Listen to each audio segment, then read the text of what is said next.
What's going on, guys? Supermoto Josh here. We are on our way to Taco Moto with Mike to go get our Graves exhaust. We're gonna get a slip on and get the dyno jet. We're just gonna do the Graves first. I'm gonna ride it for a little while, see what I think, get my impressions on just what the Graves does, and then I'm gonna go back and I'm gonna get it tuned with the dyno jet and then see the difference from there. So we're gonna do all the upgrades, film everything, and we'll see how it goes. So when you think about this fuel map, what happens is over here on one side you have the TPS, and across the top you have RPM. So basically the throttle position is your grip, your right hand grip. When you crack open the throttle, you're changing the electrical signal from the throttle position sensor. So what the dyno jet does is when we put a stock bike on the dyno and we're checking the RPM and we're looking at power and then we're looking at the fuel, we're sniffing the fuel. What's happening is the system is looking at the AFR, the air fuel ratio. Yes. And it's seeing how that changes. So as we move the throttle, it's seeing whatever the real-time fuel ratio data is that's coming out of the exhaust pipe at that block. And so the system is memorizing and remembering what those values were. And then it's remembering that in terms of like where that is on the grid. So there are times in a stock bike, there are areas of the throttle range where for different reasons, the manufacturer may program in too much fuel or not enough. Yeah. And some of those reasons might be that they're trying to hit target numbers for EPA testing, for compliance. These things come pretty corked up. Yes, they do, because you have a 50, well, no, so you have the XCFW. Yes. So what you have here is technically the dirt bike. Yes. But it's still a 50-state bike. So it has a vapor recovery system. That's this little thing down here. Okay, so what this is doing, this is your emissions system. Gotcha. So as gas tank vapors are evaporating off of the liquid gas here, so you have this air pocket. Yep. So these little VOCs, volatile organic compounds, they're sort of evaporating off of the gas level here. They come through these hose systems here to a little charcoal canister, which is hidden back here in the frame. Gotcha. Different hoses take that, and this little air solenoid right here is commanded on and off at different times. And then a vacuum is applied to this hose, which sucks those vapors out, pulls them to the intake, and then burns them. And then you have a plugged up exhaust. And, and you have fuel calibration that's sort of mapped accordingly. So we're gonna fix all those problems. We're going to open this up because this is basically a competition use only machine. And so we're going to give it the airflow and the fuel. And so since you're using this for performance and competition, we're going to give you the fuel ratio and the airflow. That's going to like give you all the Open smiles. it up. I'm not worried about the power, honestly. Let's just open it up all the way. I think we should just do that. Okay. I think that's what the people want to see. They want to see everything out of this. They want to just see this thing like the rear tire. Yeah, it already does it, but it's gonna be ridiculous once we get this thing all the way opened up. Even more so. Look at this, dude. So this thing's like sparking when you're doing 12 o'clock. Yeah, it's titanium. That's so rad. This is cool. Is this a Husky? No, that's a KTM. So that's powder coated blue. Yeah. So this guy wanted to go just like full tilt. Yeah, everything. Everything. He basically was like, because at first when he started talking about this bike project, you know, some guys will want to know, like, how much is that going to cost? How much is this going to cost? This guy was like... He's just like, money's not an issue. We didn't even talk money. Yeah. He just wanted to know what's the best, what's the coolest, what's the awesomest. Yep. That's what I want. I got the Graves. Mike took the gas tank off. And we're going to go get the dyno jet and everything set up in there. So we're going to have the dyno jet and the Graves. We are going to get so much power out of this bike. I'm so excited. This thing's going to be a monster. And I really need a tire sponsor now. So these are all the current ones that fit. So you got everything. Yeah. Got the collection. Yeah. We got the Yoshi. Yoshi's got a full system. And then here's the Acro. Got the FMF 4.1. They're on back order for so long now. I know. I had 10 of them. I snuck them. I mean, I didn't sneak them, but I know people. And then here's the Graves that I've been running on my bike, beat up. So you're all about the Graves. You know, it's the one I use on my personal bike. And I think that goes saying something from a guy who owns 10 exhausts. Yeah. Every single brand. Yeah. And you have that one with the end cap, the Yoshi, full system. Yeah. So this is the one that came from your bike. It's not the actual one on your bike, but this is the same one. So Let me show you the one on the EXCF. So it's got that. So that's the EXCF one. Yeah. So that's the one with the... That's a sound baffle. And, you know, guys will say, like, these bikes sound like a sewing machine, and that's why. I still don't think it sounds great. You hear the fuel pump more than the exhaust right now. Yeah, it's true. See the internal workings. Educate everybody on how these things actually work.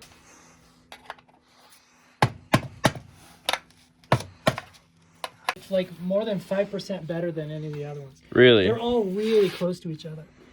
Where the difference lies in, like, where the power comes on, how hard the hit is, and sort of like how it modulates the power. It's almost like you could say a shoe is a shoe is a shoe. You know, it covers your foot and you don't step on nails. Yep. But each shoe has like different attributes and sort of like a different personality. Each one of these has a unique personality. Yep. Of how the power is laid down. And depending on how you ride your bike and what you want it to do, we can sort of recommend one over the other based on that. There's no like one best. People ask me all the time, like, what's the best anything? Well, I don't know. I don't What's know the best for you?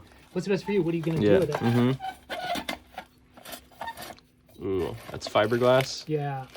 Nice So and messy. this is what surprises a lot of people about the XCFW is they think it's a true, real dirt bike. And the reality is it's got this 80% exhaust obstruction here inside of the pipe. And so you're retaining a ton of heat. So mine still has this one in it. Yeah. And so that's what's happening is it's just putting this obstruction here. So gas is working its way past this through this little steel wool here, but That's so inefficient. yeah, and it's doing that kind of on purpose because it's trying to meet those green sticker, you know, California green sticker. It's like a sort of like an ice cream cone with holes in it. Yep. So what that is that's called the resonator, and what that's doing is that's absorbing the acoustical shock wave that's coming from the power pulse as the exhaust gases leave, and it just sort of absorbs it and muffles it. So the FMF, what we just learned, is basically a straight pipe, essentially.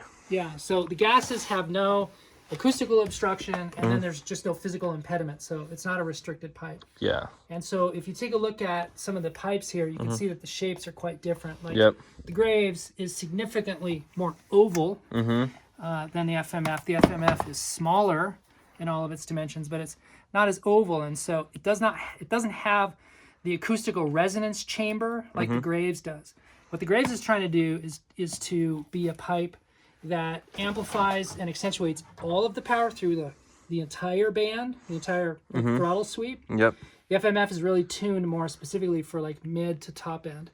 Gotcha. So, and then you've got the Akrapovic, which is shaped, you can see it's shaped a lot like the Graves, and then the Yoshi is shaped a lot like the Graves. So, and the stock is again also kind of that oval shape, and there's just more volume to the canister itself. So the Graves is the most. So the FMF is really tuned for mid to top. This is like you're on a racetrack and you're wide open in a straight line. That's where you're going to get, that's where you want an FMF. If that's what you're after, that's what you're going to go with, because you're basically straight piped and you have the least resistance. Yeah. Yeah. So for the RCT 4.1, that's this one right here. At the opposite end of the spectrum is something like the Graves. This pipe is it's 2 in 1. So it's got this dB killer right here. And what that does when it's intact is it presents less airflow and it puts a little bit of back pressure into the system and into the motor. Very nice resonance. It's got a great sound. Yep. But because there's so much volume here in the canister, there's all those acoustical waves, those sound waves. They spend more time and there's more volume in here for them to be dampened out. Gotcha. Whereas here with the FMF, because it's just such a smaller canister, those sound waves are not being dampened as much. They're traveling out the end of the pipe. So this is of all of these, this is the loudest pipe. So if a guy was, like you said, wide open, want a top end, and then just explosive acceleration, this would be the pipe to go. But for a guy who's riding woods, low throttle, slow speed kind of stuff, technical stuff, this is the opposite pipe of what you'd want. Yeah.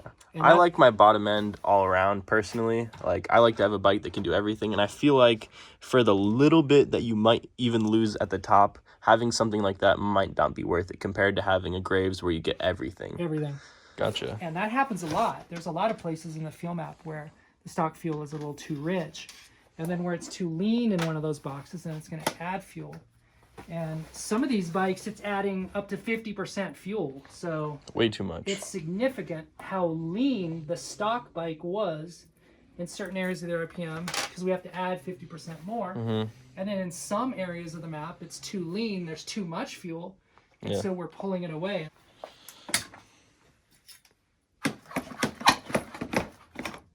Out with the old, in with the new. So you can play around with whether or not you want to have the insert in or out. Yeah, I'll try it in first and then I'll take it out. I have a feeling that you're going to leave it in. Really? Yeah.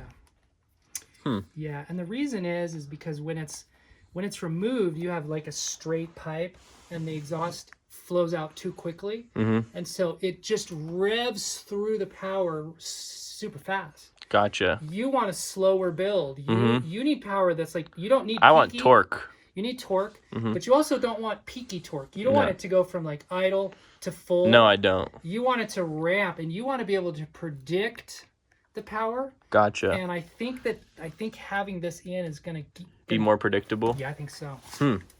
Interesting. Which is counterintuitive to what you or somebody else might think. Like, no, I want the thing to breathe like this. Yeah. Well, you need back pressure. It breathes too fast. You need back pressure. Yep. You don't want it to breathe. You want it to breathe better than stock, but you don't want it to be 100% on a full. Yeah. So what are we doing right now? So all I did was I pulled the battery. No, I didn't pull the battery, but I pulled the battery retainer clip out so I could feed all of this mess through that little hole. The only way I can get that through really is if I take that little piece off right there. Gotcha. What's going to happen is we're going to mount this here in the airbox, and then we're going to get a ground signal right here. That's just electrical ground. Gotcha. And then we've got 3 different sensor points we're going to pick up. One of these is for the throttle position sensor. Do you remember how we talked about that? TPS. The other one is this one's going to go and pick up the engine RPM. So we're going to be looking at the basically the primary side of the coil right here. Gotcha. Throttle position, and then this goes into the injector. So the injector pulse width is being changed. We're increasing or decreasing it based on what throttle position we're at and what engine RPM we're at. So remember on that graph? Yep. So we're looking very specifically and exactly at those 2 pieces of data. That goes into the computer, and then it decides what to do with the fueling. Gotcha. Awesome. And so based on altitude and everything, the DynoJet adjusts for everything. Fully compensates. So you plug it in, you set it up, and you're good to go. You don't have to worry about anything else. You'll never have to change it again. Perfect. So you have the custom Taco Moto map. Custom maps in there. Yep. Gotcha. Very cool. Yeah, everything about your setup is specific to this bike, that pipe, and then with the map that's in there. And based on your feedback, we can make some mods in here. So, okay. So if you determine that it's close but not exactly to your specific style, because fuel mapping and then the personality of the power is just like suspension tuning. If I set up your suspension to the book, let's say I get the spring rate right and I get all the valving and everything exactly as I think it should be, sort of like to the book, you ride it and you say it's close, but I want to change it just a little bit. Yeah. Well, with suspension, you can do that. You can change it with clickers or spring rates or oil weights. And so fueling is exactly the same. The personality of the power is dependent on what we do with the ignition and the fuel. And if you wanted to do some mods, then we can go back and make those adjustments. So we're going to desmog the bike? Yeah, so you're a competition bike, so what this will remove is some failure points. There is a really strong possibility that when you tip over, liquid gas will run out of the top of the cap and will fill up that charcoal canister. And it could cause a no-start condition because that canister gets super saturated with liquid fuel. Gotcha. And so you go to crank it, and it's just drawing in all that raw liquid gas, and it'll just crank and won't start. So if we take that off for you, because you're doing this stunt riding crazy stuff, hooligan. Yeah. Then if you tip over and the bike's laying on the ground, you're not going to fill that up. The system is essentially just removed. Gotcha. As far as everything that I do, it is all competition closed course. That's right. Yeah, you've seen car commercials, and it's like professional driver on closed course. It's the lawyers had them put that in there. Exact same thing. So to get 57 out of these engines is really at the like maximum upper limit of what's possible. 57 at pump gas. That's what you're pushing. 57 on pump gas is really the most you're going to get out of these motors. What is a better? I don't want to say a better tune, but what's a more realistic tune? Something that's like safe for the motor is to put them into like the 51 to 55 horsepower category. And that's where you're going to end up here. We're probably going to end up giving you about 52 to 53 horsepower. All right, perfect. So 53 horsepower on a 240-pound motorcycle insane is stupid. Insane. It's insane. Yeah. It's crazy. Because I've got some little Honda CT110 scooters out there, and they make like 6 horsepower. Yeah. And they'll motor up anything. Those bikes. They're great, and they're making like 6 or 7 horsepower. And here you're going to end up with maybe 52 or 53, which is super damn respectable. Because back in the day, 53 horsepower was what the most high performance, British racing motorcycles back in the day were making 45 horsepower and going 150 miles an hour. Yep. So you're going to make 53, 50, 52, 53.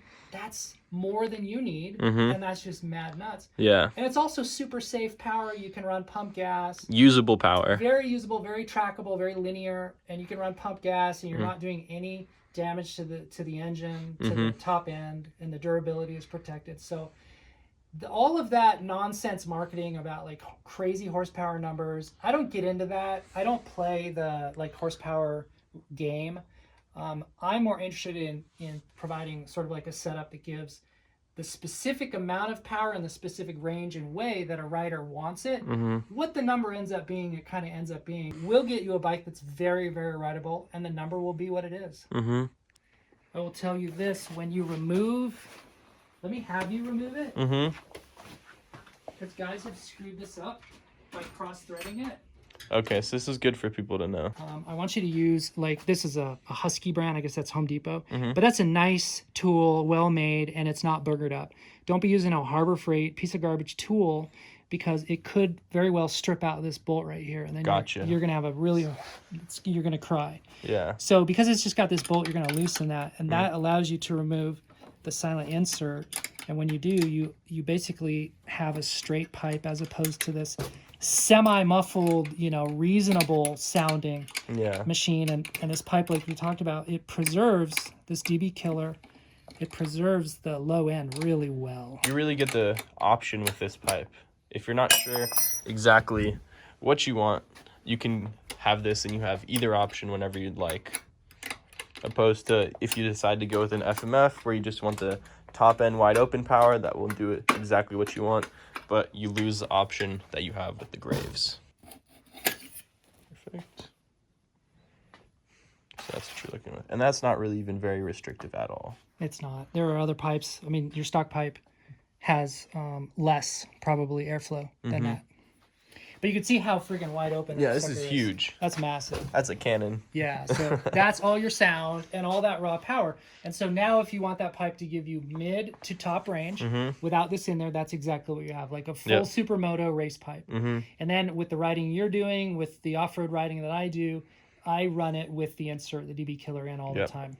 It's the exact same. Pretty much exact same. Yeah, exact same. As FMF. In the back, it's even smaller, the FMF. Yeah. See, it's a little bit smaller than that.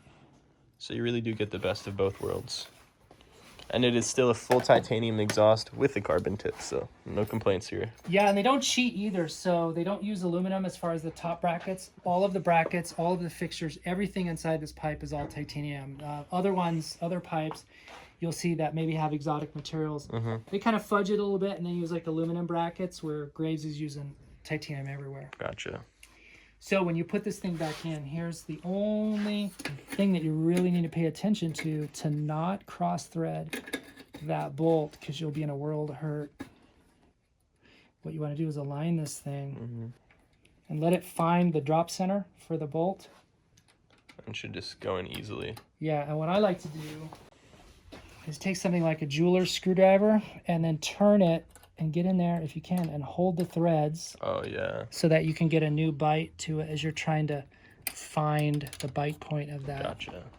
So those are the intake reeds in there? Yeah, so there's a set of reed pedals. They're the two-stroke pedals off of like a 300. Basically what's happening is those things mute out the intake pulses. There's some nice valve overlap, which is good camshaft overlap. It's a very aggressive camshaft in this bike, and as the piston is as the valves are closing, the piston starts to come up on the compression stroke, and it pushes a little backrush of air through the intake throat. And so these pedals work to control that backrush of air, but they also dampen out the sound. So they're kind of doing two things. And for your type of riding, the way you ride your bike, I think you're going to do well to have these removed. And we're going to take them out really carefully. And if you wanted to, you could put these back in so you can do an experiment to see if you think. I think they're going to stay out. Yeah. Okay. Yeah. There are some advantages to having them out. There's some advantages to leaving them in. And I think for you, taking them out is probably the best way to go. Yeah. The way, I mean, there's a lot of ways to kind of do this. There is a little gap in the top here, and if you can get a dental hook kind of thing in there, you can get it just into the top. And then, so I've got it hooked in here. Yep. And so I'm going to give this thing some out pressure. And do you see how it's already starting to come out? Yeah, starting to pop out. Yeah, and then I can get a screwdriver into the side to guide this outer edge. This needs to kind of compress in. So if I do that, we can just give it a nice little tug. And you see it's almost out. Yep. And the one thing you want to avoid doing is poking a hole in your air boot. And I've had guys do that. And then we sell replacement boots. We sell boots that don't have, they're the European model of the boot, and they don't have the reeds. There's no advantage to be gained if you have the American boot and you pull the reeds out, or the European boots that never had the reeds. The power and performance is the same. Don't believe anybody who says that there's a power advantage of one over the other. And also don't believe anybody who says you have to stick something inside of here to prevent the boot from collapsing in on itself. That's not true. That's nonsense. And like I said, if you did want to put these back in, you could just shove them back into that little cavity. They have these two little screws on the sides, and there's two little holes that are dimples that are molded into this thing, and then these will go into the little receptacles, and it'll be anchored in there and held in. Intake's done. Yeah, this likes to live pretty much like right here. I'll put some Velcro sticker on that, and then some zip ties. Tucked up in there, and I don't ever need to touch that, right? Never. So we're here at Takamoto with Mike, as you guys have seen. But this has been a very cool experience for me. I've learned a lot about tuning and the actual mapping of these bikes. So I'm very excited to see the power that we get out of this. Should be a crazy big difference. We got the Graves, we have the Power Commander with the custom Takamoto maps. So once we're all finished up with this, we're gonna go ride it and we will see the difference that we have. Plug in the stock O2 sensor. So what's this little sensor I just plugged in? Or this little plug? Yeah, so what that is that's the O2 emulator. That tells the ECU that there is a signal coming back from the O2 sensor. It's not active, so now that's a static signal. Yep. But it satisfies the computer. Gotcha. It's not active data, it's static data. Mm-hmm. And so on long idle periods, like when you're sitting there, warming up your bike, if it goes for maybe more than about 90 seconds, it might trip a code 17, and that's the O2 sensor timeout code. Yep. So you can just clear that by killing the bike and restarting it. Gotcha. And that's just going to happen with those like really long idle sessions. Gotcha. And even if you don't reset it, it's not harming anything. The bike's not going to change the way it runs. Everything's just fine. Yeah. Is because if you fall over and your bike is laying over, oil might gather up here on the top of the valve cover gasket. Yep. And the oil would come through, and it used to go here into the intake side of the bottom of the air box. Yep. Yep. And so you could suck that oil in. Well, now if that happens, those oil drips are just going to come out here at the bottom. Just dump out of the bottom. Yeah, and they won't get sucked into the engine, and you won't have to worry about compressing that oil in the top of your piston. Gotcha. Full desmog, full uncorking. So the full uncorking of the 500. Yeah, it's all the things. Getting the works done. So what we've just done is we've just fully uncorked the 500. Mike, what is it exactly that we did to the bike? We took out the reeds, we have the dyno jet in there, Yep. new exhaust, Yep. and all the little smog and all the little restrictive parts that we really don't need in the bike. So everything's taken out of the bike, and I'm very excited to try it out. So we'll see how it goes.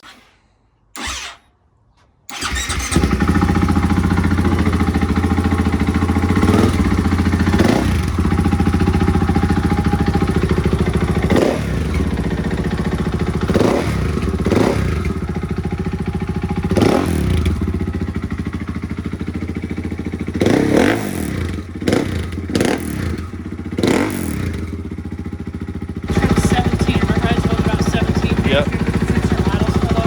Let's see if we'll do that. Just to see. Yeah. And if that happens, it doesn't affect the performance, right? No. Okay, so it's just there and you turn it on and off real quick. Gotcha.